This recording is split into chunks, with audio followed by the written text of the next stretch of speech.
നമസ്കാരം. അനന്തപുരി പാഠശാലയുടെ പുതിയൊരു വീഡിയോയിലേക്ക് എല്ലാവർക്കും സ്വാഗതം. നമ്മുടെ എല്ലാവരുടെയും PSCയുടെ പ്രൊഫൈലിൽ ഒരു പുതിയ അപ്ഡേറ്റ് കൂടെ വന്നിട്ടുണ്ട്. മെഡിക്കൽ അലേർട്ട് എന്ന് പറഞ്ഞിട്ട് ഒരു അപ്ഡേറ്റ് കൂടി വന്നിട്ടുണ്ട്.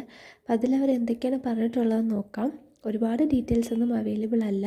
അപ്പോൾ ഇതിൽ പറഞ്ഞേക്കുന്ന കാര്യങ്ങൾ എന്തൊക്കെയാണെന്ന് ജസ്റ്റ് ഒന്ന് നോക്കാം.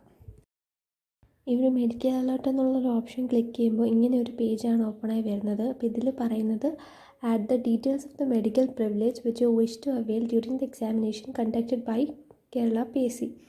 അതായത് എന്താ പറയേണ്ടത്, നമ്മൾ എക്സാം സമയത്ത് നമ്മൾ ആഗ്രഹിക്കുന്ന പ്രിവിലേജ് എന്താണോ, എന്ത് മെഡിക്കൽ പ്രിവിലേജ് ആണോ ആഗ്രഹിക്കുന്നത് അതിൻ്റെ ഡീറ്റെയിൽസ് ഇവിടെ കൊടുക്കാനാണ് പറയുന്നത്.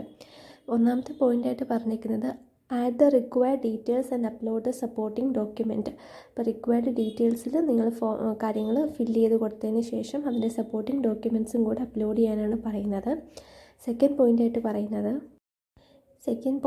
Get the details verified and approved at any of the offices of Kerala public service commission for availing the privilege. അപ്പോൾ ഒരു പ്രിവിലേജ് നിങ്ങൾക്ക് കിട്ടണം എന്നുണ്ടെങ്കിൽ നിങ്ങൾ ഈ ഡീറ്റെയിൽസ് എന്ത് ചെയ്യണം, PSC ഓഫീസിൽ പോയിട്ട് വെരിഫൈ ചെയ്യുകയും ചെയ്യണം, അത് അപ്രൂവ് ചെയ്യുകയും വേണം. അങ്ങനെയുള്ള ഡീറ്റെയിൽസ് ആണ് കൊടുക്കേണ്ടത്. ഓക്കെ. പിന്നീട് claims approved 2 days prior to the date of examination will only be permitted. എക്സാമിന് 2 ദിവസം മുന്നേ വെരിഫൈ ചെയ്തിട്ടുള്ള കാര്യങ്ങൾ മാത്രമേ എന്ത് ചെയ്യത്തുള്ളൂ, ഇവർ പെർമിറ്റ് ചെയ്യത്തുള്ളൂ. പണ്ടെങ്ങാണ്ട് എടുത്തത് കൊണ്ടുവന്നാൽ ഇവർ അപ്രൂവ് ചെയ്ത് തരത്തില്ല എന്നാണ് പറയുന്നത്. അപ്പോൾ എന്താണെന്ന് അറിയാൻ വേണ്ടിയിട്ട് ആഡ് എ പ്രിവിലേജ് ഓപ്ഷൻ കൊടുത്തപ്പോഴത്തേക്കും ഇങ്ങനെയാണ് എനിക്ക് ഒരു പേജ് ഓപ്പണായി വന്നത്. Ailment type, other details if any എന്നൊക്കെ പറഞ്ഞിട്ടാണ് വന്നത്. അപ്പോൾ ഈ എയിൽമെൻറ്റ് ടൈപ്പ് എന്നുള്ളത് ഞാൻ കൊടുത്തപ്പോഴത്തേക്കിനും അവിടെ ടൈപ്പ് 1 ഡയബറ്റിക് എന്നുള്ളതാണ് കാണാൻ പറ്റിയത്. വേറെ ഒന്നും അതിനകത്ത് വന്നില്ല.